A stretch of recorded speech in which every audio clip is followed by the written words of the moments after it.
우리 옆 사람들과 한번 인사하겠습니다. 참 잘 오셨습니다. 큰 은혜 받으시기 바랍니다. 더위 가운데도 잘 지내셨죠? 오늘 우리 유 목사님이 특별히 바다를 주제로 찬송을 했는데 해수욕 많이 하셨습니까? 찬송 부르면서 바다에서 풍덩풍덩 좀 헤엄을 많이 치셨습니까? 찬송하는데 진짜 바닷가가 생각이 나더라고요. 이게 좀 시원한 것 같아요. 제가 캐나다에 있을 때 거기도 아주 바닷가였는데 정말 바다가 가까워요. 근데 거기는 물이 얼마나 차가운지 뭐 여름이라도 들어가서 오래 못 있어요. 들어간 한 10분 있으면 나와서 햇빛 좀 쬐고 다시 들어가야지. 대서양 아주 위쪽 너무나 물이 차가워서 그래서 바다보다는 호수에서 수영을 많이 합니다. 캐나다는 그 나라 인구보다 호수 수가 더 많습니다. 그래서 저도 제 호수가 하나 있었어요. 그냥 여기 내 호수다라고 생각하고 날마다 가서 여름 되면 수영하는 곳이 있었는데 그 호수가 눈앞에 아른아른하더라고요. 여러분 아무튼 여름에 건강 조심하시고 또 기회가 되면 여기도 바다가 가까운데 참 여기 와서는 바닷가에 한 번도 못 가봤어요. 참. 바로 인천만 가도 바다인데 왜 그렇게 사는지 아무튼 바다에도 좀 가보시고 물속에 최소한 발이라도 좀 담궈보시고 올여름에는 바다 짠물에 꼭 몸도 한 번씩 담궈보시기 바랍니다. 우리의 삶 가운데 인류가 여러 가지 과학 문명의 발달을 이루어서 정말 편안한 삶을 살아가는데 큰 공헌을 한 문명의 이기들이 참 많이 있습니다.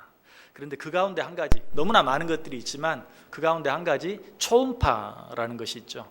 옛날에는 초음파라는 것이 참 생소했는데 요즘은 아마 초음파라는 말이 생소하게 들리는 분은 한 분도 없을 것이고 또 초음파 무슨 건강 진단 이런 것들을 한 번도 받아보지 않은 분도 한 분도 안 계실 거예요.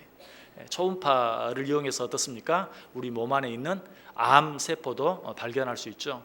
어떻게 초음파로 암세포를 발견하냐면 이 초음파를 우리의 몸에 쏘면 이 보통 세포는 이 초음파를 반사를 해요. 그런데 암세포는 이 초음파를 흡수해요. 그래서 사진을 찍어보면 이 초음파를 흡수한 그 부분이 불그스름하게 거무스름하게 나타나서 이건 암세포 같다라고 그렇게 판단을 한다고 합니다. 또 초음파를 가지고 우리 몸속에 있는 태아도 늘 살피죠. 아이를 갖게 되면 초음파 검사를 낳을 때까지 아마 굉장히 여러 번 할 거예요. 그래서 이 초음파를 통해서 정확한 임신 주기도 알게 되고 그리고 태아의 건강 상태 뿐만 아니라 태아의 성별까지도 감식이 되고 심지어는 태아가 기형인가 아닌가, 예를 들어서 입 모양 하나가 원청이 같은 그런 모양을 하고 있어도 그것까지도 이 초음파로 알아낼 수 있는 그만큼 정말 좋은 세상이 되었어요. 또 이거는 조금 생소할지도 모르는데 초음파가 또 우리 주부들이 아주 늘 사용하는 세탁기에도 적용이 돼요. 그래서 초음파 세탁기를 쓰면 초음파를 막 계속 빨래 발산을 하면 옛날에는 때가 많이 찌든 빨래는 어떻게 했죠? 방망이로 막 때려서 때를 뺐잖아요. 마치 그런 것처럼 초음파를 계속 발사해서 진동을 주면 손으로는 도무지 어떤 세제로도 빼낼 수 없는 그런 이 옷감 속에 때들이 정말 빠져나오는 그런 효과를 발휘하기도 한다고 합니다. 뿐만 아니라 그렇기 때문에 이 초음파 세탁기를 쓰면 물도 30% 이상 절약이 된다고 그래요. 제가 초음파 세탁기 선전하러 나온 건 아닙니다. 그뿐만 아니라 또 얼굴에 잡티 때문에 고생하시는 분들 초음파로 다 잡티도 빼내고요. 우리 몸 안에 있는 치석, 담석, 신장, 결석 이런 것까지도 다 초음파로 제거하고 또 전자해충 퇴치기, 초음파 가습기, 초음파 또 맹인들을 위한 무슨 초음파 지팡이 이런 것들도 지금 다 나와 있어요. 심지어 이 초음파를 사용하면 물과 기름, 옛날에 물과 기름 같다 이런 말 있죠. 왜? 물과 기름은 섞이질 않기 때문에. 그러나 이렇게 섞이지 않는 것도 초음파를 이용하면 그것들을 완벽하게 이렇게 섞어 놓을 수 있는 그런 기능까지도 한다고 합니다. 이처럼 초음파는 어때? 우리 삶 여러분들이 알든지 알지 못하든지 쉽게 얘기하면 초음파하면 병원에서 진단 받을 때나 쓰는 정도라고 생각할지 모르지만 여러분이 알지 못하는 구석구석까지 초음파가 들어가 있어요. 한 가지만 더 얘기해 볼까요? 여러분이 요즘 먹는 그 과자 봉지 그 위에 붙이는 거 있죠? 그거 다 초음파로 붙여요. 옛날처럼 풀로 붙이는 게 아니에요. 초음파. 여러분들 아직 웬만하면 이 봉지 뜯기가 아주 어렵죠.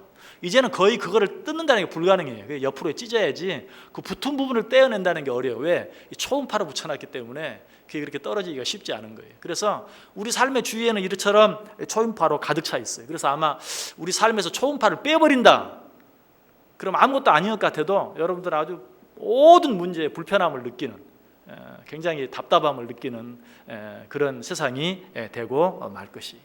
자, 이처럼 우리 삶에 여러 가지로 사용이 되고 유익이 되는 이 초음파가 언제 어떻게 발견되게 되고 언제 어떻게 구체적으로 우리 삶에 적용이 사용되게 되었는가. 제가 몇 주 전에 타이타닉 이야기를 했었는데요. 이 타이타닉 호가 침몰되면서 이 초음파를 구체적으로 사용하기 시작했어요. 타이타닉 호가 왜 침몰했죠? 왜 침몰했죠? 빙산에 부딪혀서 침몰했죠. 빙산에 부딪혀서. 그래서 뭐 쉽게 생각하면 아니 빙산이 앞에 있는데 왜 갖다 들이박어라고 쉽게 생각할지 모르지만, 빙산은 어때요? 빙산의 일각이란 말이 있는 것처럼 위에 드러난 부분은 아주 조금이고 사실 그 밑에 감추어진 부분, 그래서 빙산 위에 나타난 부분은 전체 빙산의 10분의 1, 20분의 1, 30분의 1도 되지 않아요. 끝은 말이면 살짝 떠 있는 거예요. 그러니까 내 눈에 보기에는 빙산이 멀리 있는 것처럼 보여도 배가 지나갈 때는 그 빙산의 밑부분이 내 배 밑에까지 와 있을 수도 있어요. 결국 그것 때문에 타이타닉 호가 빙산에 부딪혀서 침몰하게 된 것이. 그래서 이제 그 뒤로부터는 눈에 보이지 않는 빙산의 부분들이 얼마나 내 배에 가까이 있는가 하는 것을 배에서 계속 초음파를 쏘아서 빙산에 부딪혔다가 돌아오는, 그것으로 말미암아 빙산이 얼마만큼 멀리 있는가 하는 것을 측정하는 데서부터 이 초음파가 사용되게 되었어요. 바다 깊이도 마찬가지입니다. 바다 수심을 재는 것도 초음파를 쏘면 이 초음파가 바다 밑바닥에 부딪혔다가 다시 돌아오는, 그것으로 계산을 해서 이 바다 속 수심이 얼마나 되는가 하는 것을 계산을 하는 것이. 자, 왜 제가 이런 이야기들을 합니까? 아까 초음파가 우리 삶에 굉장히 유익한 것이 되었다 그랬어요. 그런데 우리 삶에 그토록 유익을 주는 초음파가 무엇으로 말미암아 시작되었다? 우리의 인류의 역사 가운데 큰 재앙이라고 부르는 타이타닉, 그의 침몰, 우리 인간의 역사에 기록될 만한, 손 꼽을 만한 그런 큰 재앙 가운데 하나인 타이타닉호 침몰을 통해서 우리 삶에 그토록 유익한 초음파가 구체적으로 사용되게 되었다라는 것이. 이제 오늘 이 말씀의 결론을 여러분이 오늘 본문과 연결해서 짐작을 하십니까? 우리 삶에 어떤 내게 큰 손해가 되고 대재앙처럼 느껴지는 큰 손해가 되는 어떤 일도 결과적으로는 어떤 일이 될 수 있다? 우리에게 큰 유익이 되고 은혜가 되고 축복이 되는 그런 일이 될 수 있다라는 것이. 초음파를 생각하면 타이타닉호로 말미암아 수많은 인명을 잃게 된 그 손해보다도 인류 전체가 얻게 된 유익이 훨씬 더 크다. 물론 사람의 생명은 한번 잃어버린 그 생명은 무엇과도 바꿀 수가 없죠. 하지만 그러나 그 침몰로 인해서 얻은 그 인명의 숫자보다도 초음파로 말미암아 건지게 된 생명의 숫자를 생각한다면 뭐 비교할 수도 없는 것이죠. 지금 벌써 10년이 지났죠. 쓰나미, 태국, 인도네시아 지역에서 일어났던 그 쓰나미. 사실 우리는 그전에는 쓰나미란 말도 잘 몰랐어요. 그때 이 쓰나미라는 것이 뭔가 하는 것을 이제 알게 되고 이제 쓰나미가 일상 용어가 되었는데, 그 쓰나미도 마찬가지. 그 쓰나미로 말미암아서 약 15만 명 정도가 희생이 되었는데, 그 쓰나미 현상이 우리에게는 어떻습니까? 우리 인간에게는 분명 대재앙이. 그런데 역시 그때 쓰나미가 일어났을 때 우리가 함께 들은 이야기들이 있죠. 그게 무슨 이야기입니까? 이 쓰나미가 일어남으로 말미암아서 우리 인류에게는 대재앙이 될 수도 있는데, 이 쓰나미가 어때요? 바다를 한번 완전히 뒤집어주는 그런 큰 효과가 있다. 그래서 바다 밑바닥에 수백 년 동안 가라앉혀진 그 바다의 영양분들을 완전히 뒤집어주는, 그래서 인류에게는 재앙인데 물고기에게는 정말 이거는 그야말로 엄청난 먹잇감들이 주어지는 그런 기회가 된다. 자, 그렇다면 인류에게는 손해가 되는데 고기들에게 좋다고 그것이 우리에게 뭐 좋은 일이라고 말할 수 있는가? 그러나 사실 여러분, 어족이 다시 한번 그로서 말미암아 풍성하게 된다면 그것이 결국은 우리에게 어때? 큰 유익이 돼요. 지금 여기 서해안에서는 중국 사람들이 고기를 다 잡아가서 서해안 저 백령도 이쪽에 있는, 연평도 이쪽에 있는 분들은 아주 울상이에요. 씨가 말라서. 결국은 바다에 어족이 씨가 말리면 누가 손해가 나요? 우리가 손해가 나요. 그런데 그 쓰나미로 말미암아서 바다 어족들이 풍부한 플랑크톤을 먹게 되고 영양분들이 풍성하게 되면 그것이 결국은 어때요? 이것도 역시 쓰나미로 말미암아 죽은 15만 명보다도 오히려 어때요? 15억에게 큰 유익을 줄 수 있는 일도 될 수 있다는 것이. 바다가 뭐 날마다 파도가 치니까 뭐 날마다 바다가 이렇게 그냥 움직이는 것 같은데 1m, 2m, 3m 속만 내려가면 거기는 파도가 없어요. 물이 뭐 심하게 흐르는 곳이 아니라면 잔잔해요. 거기는 호수 같아요. 그런 바다를 이렇게 정기적으로 한 번씩 뒤집어 엎어 줘야 된다는 것이. 그것이 우리에게는 재앙처럼 느껴지기도 해요. 그러나 사실은 어때요? 그런 자연현상을 통해서 바다가 새로워지고 어족이 풍성해지고 결과적으로 우리 인류에게 큰 유익이 되는 것이다 라는 것이. 자, 이제 이런 생각을 가지고 오늘 본문을 한번 볼 필요가 있어요. 우리 인류에게 일어난 일들이 참 여러 가지 많은 일들이 있어요. 그런데 우리들이 인생을 살아가면서 일어나는 여러 가지 많은 일들, 그런 일들을 가장 잘 요약해 놓은 부분이 있어요. 여러분 전도서 3장 한번 펴보시기 바랍니다. 자, 전도서 3장. 전도서 3장 1절부터 8절까지 있는 말씀 한번 교독하겠습니다. 전도서 3장 1절부터 8절. 우리 인간들에게 일어나는 일들이 어떤 일들이 있는가? 전도서 3장 1절부터 8절. 제가 1절 읽습니다. 범사에 기한이 있고 천하 만사가 다 때가 있나니 날 때가 있고 죽을 때가 있으며, 죄송합니다. 2절 여러분 읽습니다.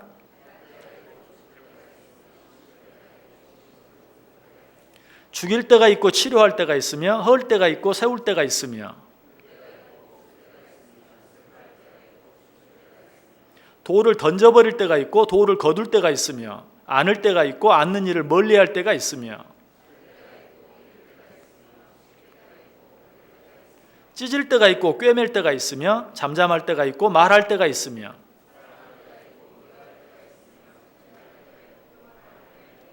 아멘. 자, 여기 보면 우리 인간에게 일어나는 모든 일들을 뭐 수백 수천 가지 일들이 있지만 결국 이 일 속에 다 포함돼. 여기에 포함되지 않은 일은 없어요. 특별히 3절과 6절 다시 한번 보시면 3절 보시면 죽일 때가 있고 치료할 때가 있으며, 이게 정반대의 일이죠.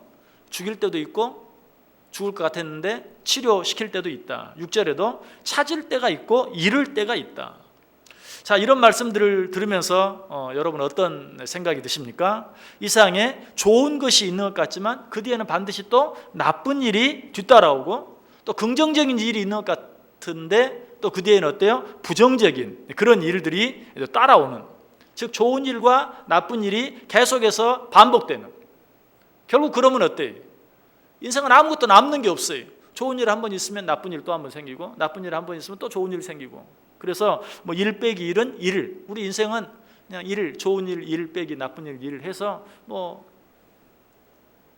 남는 게 없는, 항상 제로와 같은 그것이 우리 인생이다. 아까 전도서 3장 1절부터 8절까지 일의 종류를 보면요, 하나하나 세보면 좋은 일이 14가지, 또 나쁜 일이 14가지가 기록되어 있어요. 결국 그것이 우리 인생이라면 우리 인생은 어때요? 14 빼기 14 남는 건 뭐 있어요? 없어요. 그냥 제로예요. 우리 인생은 그와 같은 것이다. 사람 모양에 따라 조금 다르긴 해. 어떤 사람은 1에서 2를 잃는 사람이 있고 어떤 사람은 100에서 100을 잃는 사람. 예를 들면 좀 열심히 사는 사람은 어떻게 보면 게으른 사람은 2를 이루고 좀 더 부지런한 사람은 10을 이루고 더 부지런한 사람은 100을 잃는다. 100을 이룬다. 그러나 결과적으로는 어때요? 잃는 건 마찬가지. 우리가 이 세상을 떠나갈 때는 그 전에라도 1을 가진 사람은 언젠가는 마지막 순간에는 결국은 1을 다 잃게 되고 10을 가진 사람은 10을 잃게 되고 100 가진 사람은 100을 다 잃게 되고 또 잃는 모양에 따라서도 어떤 사람은 100을 한꺼번에 잃는 사람도 있고 어떤 사람은 100에서 10을 잃고 또 10을 잃고 또 10을 잃고 또 10을 잃어서 결국은 다 잃는. 그래서 100을 한꺼번에 잃는 사람과 100을 천천히 잃는 사람의 차이는 뭐예요? 한꺼번에 잃는 사람은 신문에 나오고 그를 천천히 읽는 사람은 신문에 안 나오고, 또 1을 가지고 있다가 1을 잃어버린 사람은 신문에 안 나와요. 100을 갖고 있다가 100을 잃어버린 사람만 신문에 나와요. 그런 차이지 결국 삶은 다 똑같다. 1 빼기 1은 제로인 것처럼, 14 빼기 14는 제로인 것처럼, 100 빼기 100은 제로인 것처럼, 결국 인생은 이 성경에 있는 말씀대로 하면 남는 것이 없어요. 실제로 성경이 그렇게 말하잖아요. 우리는 빈몸으로 와서 빈손으로 돌아가는, 공수로 와서 공수로 돌아가는, 그것이 우리 인생이라고 솔직히 이야기하고 있는 것을 보게 돼요. 참 그렇다면 실망스럽지 않습니까? 우리가 이 세상을 도대체 뭘 하면서 살아야 될 것인가? 이 세상에 오르막길이 있다면 그 내리막길이 있는 거예요, 당연히. 그런 통계가 있는지 없는지 모르겠어요. 아니죠. 그런 통계는 당연히 없겠죠. 왜? 그런 통계는 낼 필요도 없으니까. 이 세상에 전체 오르막길의 길이가 몇 킬로나 될까요? 그리고 전체 내리막길의 길이는 또 얼마나 될까요? 얼마인지는 모르지만 분명한 건 뭐예요? 똑같다는 것이. 오르막길이 1000km면 내리막길도 1000km, 오르막길이 2000km면 내리막길도 2000km. 똑같아요. 제보나 많아요. 그럴 수밖에 없어요. 우리 인생도 마찬가지. 얻는 것이 있다면 잃는 것도 결국은 어쨌든 내 인생 마지막 순간까지 계산하면 결국은 똑같은 것이. 왜 하나님께서 우리에게 우리의 인생을 이렇게 만들어 놓으셨을까? 아까 전도서 3장 1절부터 8절까지 우리 인생이 뭔지, 기쁜 일이 있으면 슬픈 일이 있고, 죽일 때가 있고 치료시킬 때가 있고, 찾을 때가 있고 잃어버릴 때가 있고, 찢을 때가 있고 꿰맬 때가 있고, 슬플 때가 있고 기쁜 때가 있고, 다 이렇게 얘기했는데 왜 하나님이 우리 인생을 이렇게 만들어 놓으셨는가? 전도서 3장 14절에 보면 무릇 하나님이 행하시는 것은 영원히 있을 것이라 더할 수도 없고 덜할 수도 없고 덜할 수도 없다. 그러니까 좋은 일을 더 많이 만들 수도 없고 나쁜 일을 더 적게 만들 수도 없다. 이 하나님이 행하시는 일은 누구도 바꾸어 놓을 수 없다. 이건 똑같아. 오르막길을 더 길게 만들고 내리막길을 더 짧게 만들 수 있는 사람은 없어요. 만약에 어떤 사람이 나는 오르막길이 싫어, 내리막길을 좀 더 많이 만들어야 되겠어 하고 자꾸 길을 깎아서 내리막길을 만들면 어때?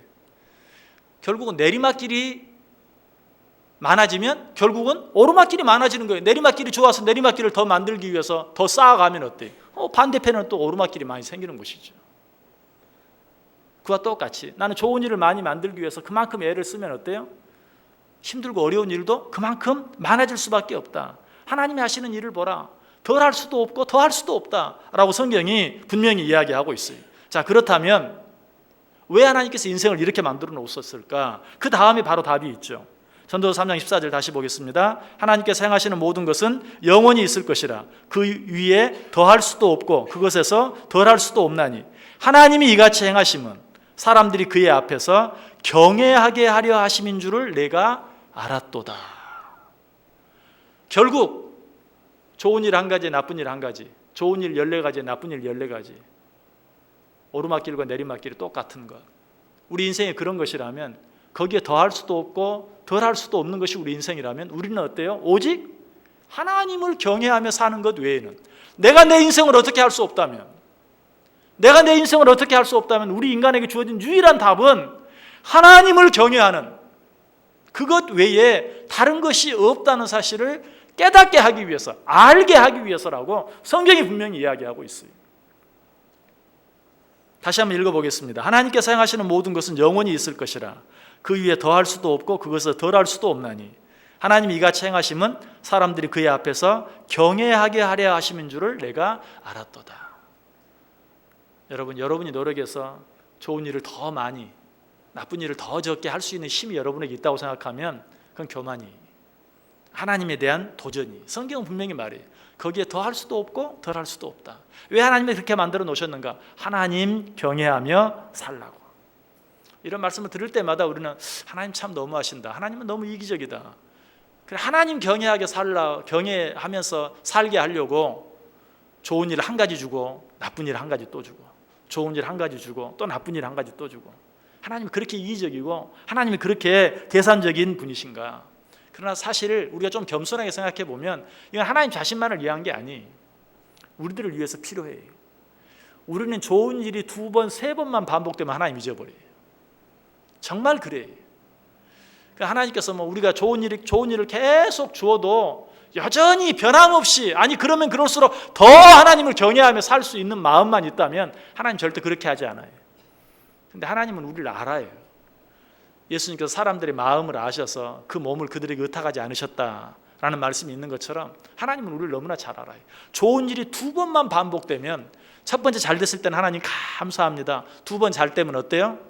금방 자기 자랑하고 교만해지는, 그것이 우리들의 모습인 것을 하나님이 아시기 때문에 결국은 어때요?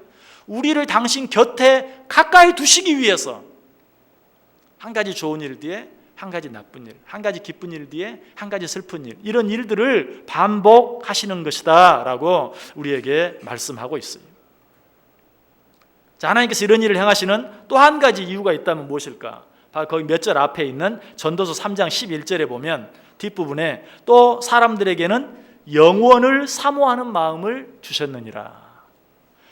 이 세상 일은 좋은 일 한 가지 있으면 나쁜 일 한 가지 있고, 또 그 뒤에는 좋은 일이 있고, 또 나쁜 일이 있고, 결국은 반복되다가 1 빼기 1은 1인 것처럼, 10 빼기 10은 10인 것처럼, 100 빼기 100은 100인 것처럼 우리 인생은 결국 제로일 수밖에 없는 것. 빈 몸으로 왔다가 벗은 몸으로 왔다가 벗은 몸으로 돌아갈 수밖에 없다는 것. 왜 하나님께서 우리 인생을 그렇게 만들어 놓으셨는가? 영원을 사모하는 마음. 이 세상은 다 그런 것이고, 우리는 어때요? 저 영원한 하나님의 나라를 잊지 아니하고 그 나라의 소망을 두고 사는 것 외에는 소망이 없는 것을 알게 하시기 위해서. 이것도 역시 마찬가지. 그냥 이 세상 살면서 나쁜 일 한 번도 없이 좋은 일만 있어도 영원한 하나님의 나라를 사모할 수 있는 사람이 있다면 하나님이 그렇게 하셨을 거예요. 그러나 그런 사람은 없다는 것이, 그런 사람은 존재하지 않는다. 하나님은 아셨기 때문에 하나님도 스스로 생각하셔도 이건 좀 치사한 것 같다 하지만 할 수 없는 거예요. 우리 인간의 그 간사한 마음을 보시고 좋은 일 한 가지, 나쁜 일 한 가지를 병행해서 행하실 수밖에 없다. 그렇게 하지 아니하면 아무도 하나님을 경외하지 않을 것이고 아무도 영원한 하나님의 나라를 사모하지 않을 것이기 때문에. 사실 이 세상에 영원한 건 하나도 없잖아요. 다 바뀌고 변하잖아요. 특별히 우리는 돈에 대해서 어떻게 생각합니까? 있다가도 없고 없다가도 있다. 말은 잘해요. 그렇지만 그것은 실제로는 어때요? 있다가도 없고 없다가도 있는 것은 남의 주머니에 있는 돈이고 내 주머니에 있는 돈은 항상 있는 것처럼 생각하는 사람들이 참 많아요. 그렇게 믿고 살아가요. 젊음은 어떻습니까? 여러분 나이가 드신 우리 어르신들은 어떻습니까? 젊음이 영원합니까? 그렇지 않죠. 근데 젊은 사람들 보세요. 자기들은 절대 늙지 않을 것처럼 그렇게 살아가잖아요. 그리고 죄송하지만 여러분들도 젊었을 때는 또 그랬어요. 내가 언제 이렇게 될 줄 몰랐어. 생각보다 너무 빨리 이렇게 됐어.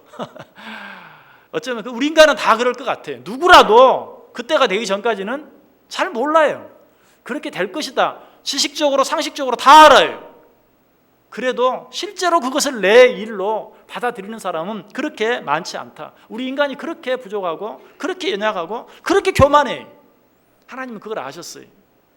그래서 늘 좋은 일 한 가지, 힘들고 어려운 일 한 가지를 섞어서 진행할 수밖에 없는, 우리에게 주실 수밖에 없는 그것이 하나님의 뜻이다라고 우리에게 말씀하고 있는 것이. 여러분 하나님께서는 그래서 우리에게 문제를 주시면 그 문제 뒤에는 반드시 그 문제에 대한 해답이 함께 있어요. 우리가 이걸 알아야 돼요. 이것이 지혜예요. 하나님께서 인생의 일들을 진행하시는 방법이 항상 그렇기 때문에 힘들고 어려운 일 또는 뭐 슬픈 일, 내 생각대로 되지 않는 일, 사람들이 원치 않는 일, 그런 일들이 찾아왔을 때 실망할 것이 아니라 그때야말로 어때요? 소망을 가져야 돼요. 그 일 뒤에 찾아올 하나님께서 연약한 나를 위해서, 또 하나님은 힘들고 어려운 일만 계속 주면 또 우리들이 금방 또 쓰러져 버린다는 걸 알아요. 그래서 가끔 자녀들 교육을 위해서 뭐 자녀들을 책망도 하고 꾸지람도 하고 매질도 하지만, 그러나 그 일을 계속해서 하는 부모는 어리석은 부모예요. 항상 당근과 채찍, 이것을 같이 할 줄 알아야죠. 하나님도 마찬가지. 우리가 또 연약한 자라는 것을 알기 때문에 힘들고 어려운 일도 계속해서 반복하지 않아요. 쓰러지기 전에 그 가운데서 벗어날 수 있는 그런 힘을 우리에게 더하여 주신다. 자, 그렇다면 결국은 어때요? 그냥 좋은 일이 있으면 좋은 일이 있나 보다, 나쁜 일이 있으면 나쁜 일이 있나 보다 체념하고 사는 것이 우리 인생이구나. 또 그 말은 맞습니까? 맞는 것 같은데 어때요? 그러면 그게 무슨, 좀 그리스도인들이 그렇게 살면 안 되잖아요. 좋은 일이 있으면 좋은 일이 있네. 좋은 일이 있으면 좋은 일이 있는 거고, 나쁜 일이 있으면 나쁜 일이 있는 거고, 인생이 그런 거지. 이거는 또 신앙의 삶이 아니. 그거는 무슨 뭐라고 합니까? 인생을 체념하고 살아가는 그런 삶의 태도죠. 자, 그렇다면 하나님께서 분명 좋은 일과 나쁜 일이 계속해서 반복되는 그런 인생을 믿음을 가진 우리 그리스도인들은 어떻게 살아야 되는가? 아까 읽었던 그 전도서 3장 11절 앞부분이 어떻게 시작합니까? 하나님이 모든 것을 지으시되 때를 따라 아름답게 하셨다. 이 말씀을 기억해야 돼요. 자, 좋은 때가 있고 나쁜 때가 있어요. 그런데 좋은 때만 좋은 일입니까? 아니, 나쁜 때도 아름다움이 그 속에 숨겨져 있다라고 이야기하고 있어요. 좋을 때도 아름다움이 있지만 그거 당연히 있죠. 그러나 우리가 생각하는 나쁜 때에도 하나님이 숨겨놓으신 아름다움이 그 속에 들어있다라는 사실이. 자, 여러분, 우리가 날씨를 구별할 때 어떻게 구별합니까? 좋은 날씨, 나쁜 날씨. 그렇죠. 좋은 날씨와 궂은 날씨가 있어요. 그런데 궂은 날씨는 주로 어떤 거죠? 비가 오면 날씨가 좋다고 말합니까? 날씨가 궂은 거죠. 자, 그런데 날씨가 화창, 햇빛이 쨍쨍 나고 화창하면 좋은 날씨, 비가 오면 궂은 날씨, 나쁜 날씨. 자, 그런데 어때요? 그러면 비가 안 오고 계속 좋은 날씨만 되면 좋습니까? 아니죠. 비가 오는 그 궂은 날씨, 나쁜 날씨 속에도 모든 생명이 태어나게 하고 자라가게 하고 열매 맺게 하는 그 아름다움이 빛 속에 있는 거예요. 우리가 늘 궂은 날이라고 말하는 그 비가 한 달만 안 와보세요. 세상이 난리가 나요. 그러니까 우리는 분명 나쁜 날씨라고 말하는 그 비가 오는 것, 궂은 날씨라고 말하는 그 비가 오는 날씨 속에도 어때? 정말 우리 삶에 필요한, 우리에게 없어서는 안 될 것이 그 속에 숨겨져 있어요. 그걸 하나님이 말씀하시는 것이. 아까 우리는 14가지 좋은 때와 14가지 나쁜 때로 나누었는데 사실은 그런 게 아니. 그것은 모두 하나님께서 만드신 우리 인생 속에 두어진 28가지의 때일 뿐이지, 제가 처음 구별한 것처럼 14가지 나쁜 때, 14가지 좋은 때가 아니라는 것이. 우리 인간에게는 여러 가지 때가 있어요. 그런데 내 눈에 보기에 좋아 보이든지 나빠 보이든지 그 속에는 어때요? 우리를 위해 숨겨놓으신 아름다움이 있어요. 하나님이 모든 것을 지으시되 때를 따라 아름답게 하셨다. 우리가 생각하는 나쁜 일, 없었으면 좋을 뻔한 일, 아니 없으면 좋을 그런 일들 속에도 우리를 위한 하나님의 선물, 아름다움이 그 속에 들려져 있다, 들어있다라고 우리에게 말씀해 주고 있어요. 자, 그렇다면 또 한 가지, 우리가 일상적으로 좋은 일과 나쁜 일로 구별하는 것도 있지만, 우리가 어떤 일이 있어요. 일반적으로 좋은 일이라고 생각하는 어떤 일이 있어요. 그러나 그 일 뒤에 어떤 일이 뒤따라오느냐에 따라서 그 일이 좋은 일이 될 수도 있고 나쁜 일이 될 수도 있어요. 한번 생각해 보세요. 여러분이 뭐 로또라는 것이 신앙적인 것은 아니지만 한번 가정을 해보세요. 로또에 당첨이 됐다. 좋은 일이, 갑자기 일확천금이 생겼어요. 그런데 그 뒤에 그것으로 말미암아 부부도 이혼하게 되고 자녀들도 그냥 엉망이 되고, 뭐 자녀들이 더 이상 이제 뭐 공부할 필요가 없다고 공부도 안 하고 쌩나서 마음대로 놀고. 여러분, 그러면 어때요? 그게 복이 되는 겁니까? 복이 되지 않는 겁니까? 복이 되지 않죠. 그래서 일확천금은 사실 그 자체는 좋은 거예요. 왜 나쁜 겁니까? 근데 일반적으로 그 뒤에 항상 좋지 않은 일들이 오기 때문에 그것을 누구도 좋은 것이라고 말하지 않아요. 그래서 사실 좋은 일, 나쁜 일이 없어요. 그것이 좋은 일이 된다는 것은 그 뒤에 어떤 일이 따라오느냐에 따라서 좋은 일이 되기도 하고 나쁜 일이 되기도 해요. 자, 몸이 아픈 것, 좋은 일이에요, 나쁜 일이에요? 그냥 나쁜 일이죠. 그런데 몸이 아파서 오늘 회사를 못 갔어요. 학교를 못 갔어요. 근데 회사, 학교에 그날 불이 났어요. 그럼 내가 몸이 아픈 게 좋은 일이에요, 나쁜 일이에요? 좋은 일이죠. 공항에 비행기를 타러 가는데 접촉사고가 났어요. 늦어가지고 비행기를 못 탔어요. 좋은 일이에요, 나쁜 일이에요? 나쁜 일이에요. 근데 그 비행기가 추락을 했어요. 그러면 그 접촉사고 난 게 좋은 일이에요, 나쁜 일이에요? 좋은 일이죠. 여러분, 이 세상에 좋은 일, 나쁜 일이 정해져 있는 게 아니에요. 그 뒤에 어떤 일이 생기느냐에 따라서 그 일이 좋은 일이 될 수도 있고 나쁜 일이 될 수도 있는 것이. 또 때와 상황에 따라서도 좋은 일, 나쁜 일은 달라져요. 여러분, 웃는 것 좋아요, 나빠요? 좋아요, 나빠요? 제가 자꾸 웃으라 그러잖아요. 그런데 그 좋은 것도 장례식장 가서 웃으면 당장 욕먹어요. 저런 못된 사람. 웃는 게 좋은 게 아니에요. 때에 따라서 좋을 때도 있고 나쁠 때도 있는 거지. 우는 건 어때요? 나쁜 거예요.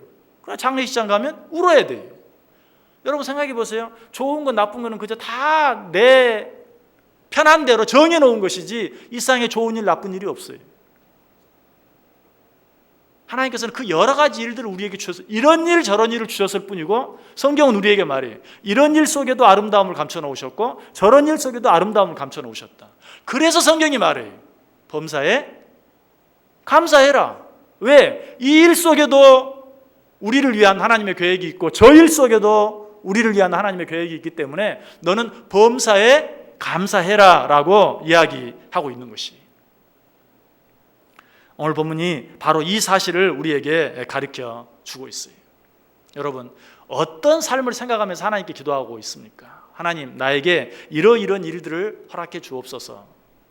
물론 하나님이 내가 기도하고 원하는 그 일을 주시면 야, 하나님이 내게 은혜 주셨다, 축복 주셨다라고 감사하겠죠. 그러나 만약에 그런 일들을 허락해 주지 않는다면, 하나님이 우리가 원하는 대로 다 만들어줄 수 있을까요? 그럴 수 없어요. 왜? 우리가 원하는 대로 만들어주면 이 세상은 아수라장이 될 수밖에 없어요. 여러분들 분명히 다른 사람보다 더 잘 살기를 원하죠. 그런데 그 사람도 다른 사람보다 더 잘 살기를 원해.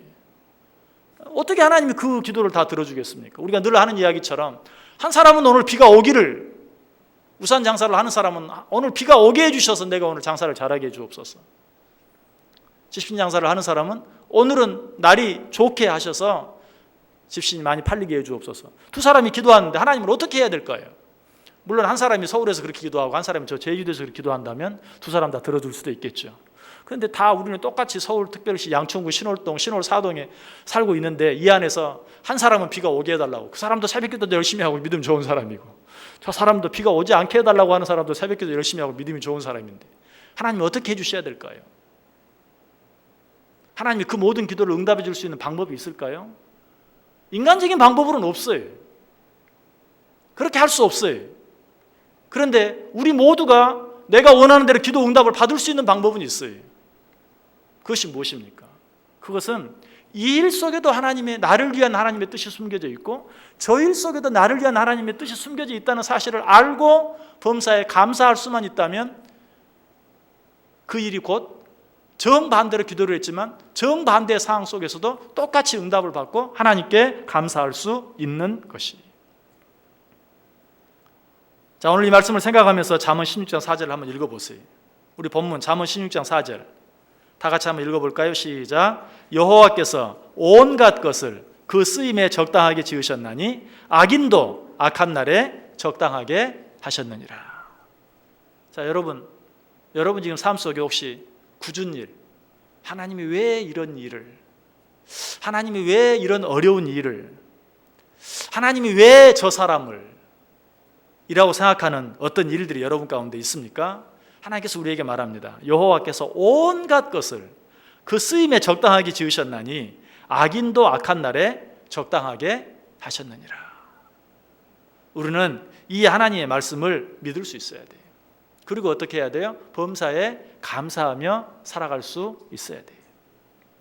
우리 성경 한 구절 찾아서 읽고 오늘 말씀 마치겠습니다. 디모데전서 4장 4절 한번 펴보시기 바랍니다. 디모데전서 4장 4절.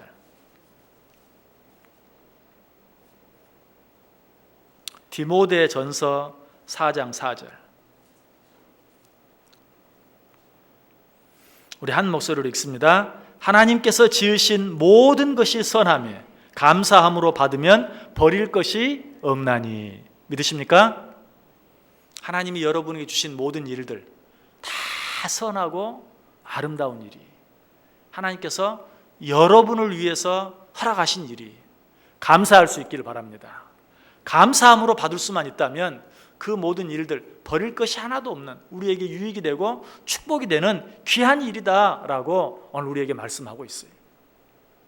오늘 이 사실 기억하면서 우리에게 주어진 모든 일에 항상 감사하며 살아갈 때 그 일 속에 지금은 내가 알 수 없는 하나님께서 감추어 놓으신 그 어떤 것보다도 아름다운 놀라운 은혜, 축복들을 날마다 발견하고 날마다 누리며 살아갈 수 있는 저 여러분 다 될 수 있기를 주님의 이름으로 간절히 축원합니다. 기도하겠습니다. 사랑과 은혜가 충만하신 하나님 감사합니다. 오늘도 말씀해 주시니 감사합니다. 우리에게는 항상 이런 일과 저런 일, 특별히 내가 원치 않는 일들이 자주 일어나는 것을 봅니다. 그때마다 우리는 실망하고 낙심하고 또 원망하고 불평하기를 좋아합니다. 그러나 하나님께서 오늘 우리에게 주신 말씀 기억하게 하여 주옵소서. 악한 자도 악한 날에 적당하게 하시고 하나님께 주신 모든 것이 선함에 버릴 것이 하나도 없고 하나님께서 행하신 모든 일 속에 우리를 위한 하나님의 놀라운 뜻과 계획이 숨겨져 있는 것을 믿게 하여 주옵소서. 그리고 범사에 감사하며 살게 하여 주옵소서. 그래야 우리에게 일어나는 일이 어떤 일이든지 그 모든 일들이 우리에게 유익이 되고 축복이 되는 일이 되게 해 주옵소서. 예수님의 이름으로 기도드리옵나이다. 아멘.